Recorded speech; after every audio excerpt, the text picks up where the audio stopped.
طلاق ایک بہت سادہ سا مسئلہ ہے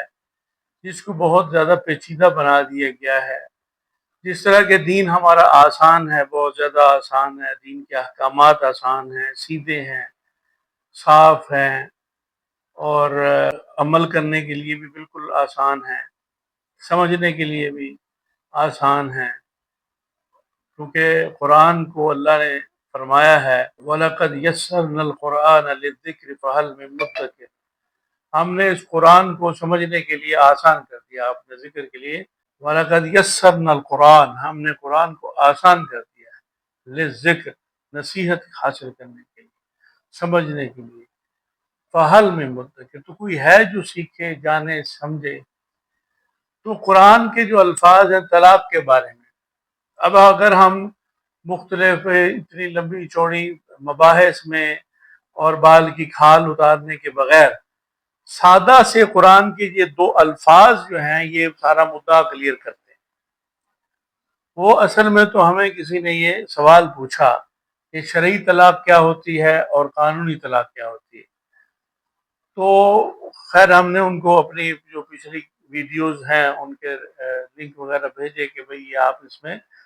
کافی تفصیل سے اس موضوع پر ہم نے گفتگو کی ہے، تو آپ اس کو بھی سن لیں۔ پھر مزید سوچا کہ چلو اس پہ مزید بات کی جائے، تو انہوں نے کہا، تو ہم نے کہا کہ دیکھیں قرآن کہتا ہے الطلاق مرتان، طلاق دو مرتبہ ہے، فَإِمْسَاكٌ بِمَعْرُوف، معروف طریقے کے ساتھ روک لو، او تسریح بِإِحسان، یا اچھے طریقے سے احسان کے ساتھ رخصت کرو۔ تو تیسری کا تو ذکر ہی نہیں، انہی الفاظ میں ہی سارا مدعا کلیئر ہوتا ہے۔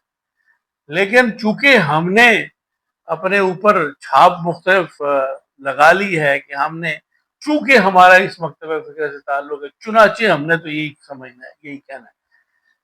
اسی طرح سب نے ایک ضد والی بات ہے۔ قرآن کے الفاظ جب آپ کو ایک چیز واضح کر رہے ہیں، بتا رہے ہیں، سمجھا رہے ہیں کہ طلاق مرتان، طلاق تو ہے ہی دو مرتبہ، تو ہمارے یہاں عمومی طور پر لوگ سمجھتے ہیں کہ تین طلاقیں، تیسری کا تو ذکر ہی نہیں ہے ہی دو طلاق۔ اگرچہ وہ بعد میں اس کا وہ ایک الگ اس کا کانٹیکسٹ ہے، لیکن جو یہ الفاظ ہیں ان کا معنی، ان کا جو مفہوم ہے وہ کس نے سمجھنا ہے، ان الفاظ پر عمل کس نے کرنا ہے، یا ہم نے روایات پر جن کے بارے میں قرآن ایتھنٹیکیٹڈ ہے یا روایات ایتھنٹیکیٹڈ ہے۔ اب یہاں پر پھر آ جاتا ہے کہ جی آپ امام ابو حنیفہ سے زیادہ سیانے ہیں، عقل مند ہیں، آپ جی حضرت عمر فاروق سے، نعوذ باللہ استغفر اللہ، ہم تو ان کی پاؤں کی خاک کے برابر بھی نہیں ہیں۔ یہ بات ان کی طرف منسوب کی جاتی ہے کہ یہ امام ابو حنیفہ کا مذہب ہے، یہ حضرت عمر فاروق نے ایسے کیا، یہ ان کی طرف منسوب کیا جاتا ہے، جبکہ اس بات کی کوئی سند یا تو ہمارے سامنے حضرت عمر فاروق رضی اللہ تعالیٰ نے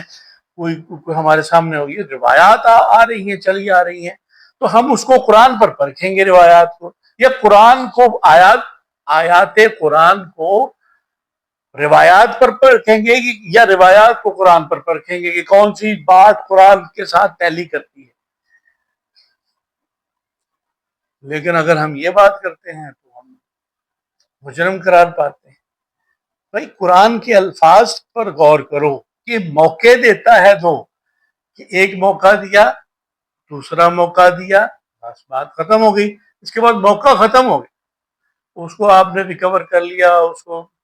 کمپنسیٹ کر لیا، اس کو جیسے بھی کر لیا ٹھیک ہے، نہیں تو روک لو، چھوڑ دو، بات ختم۔ تیسری کا تو ذکر ہی نہیں آیا۔ یہ تو قرآن تو یہ واضح طور پر فرما رہا ہے، اب آپ اس میں جتنی مرضی روایات لیتے آئیں۔ اب یہ بہت بنیادی نقطہ ہے جو سمجھنے کی ضرورت ہے۔ تو اسی طرح یہ چونکہ ایک بڑا کمپریہنسو بنا دیا گیا ہے، اگرچہ بڑا سادہ مسئلہ ہے کہ طلاق دے دو، اور اس سے پہلے جو مراحل ہیں طلاق تک پہنچنے سے وہ طے کر لیے ہیں آپ نے، تو پھر ایک دے دو، اس کے بعد 3 مہینے عورت شوہر کے پاس رہے اور وہ اس کو منع و سگار کرے، اس کی خاطرداری، یہ بھی چلو ایک روایات میں آ رہی ہے، اچھی ایک مثبت بات ہے۔ اور اس کے ضمن میں آتی ہے، اس کی روشنی میں ہی آتی ہے۔ تو چونکہ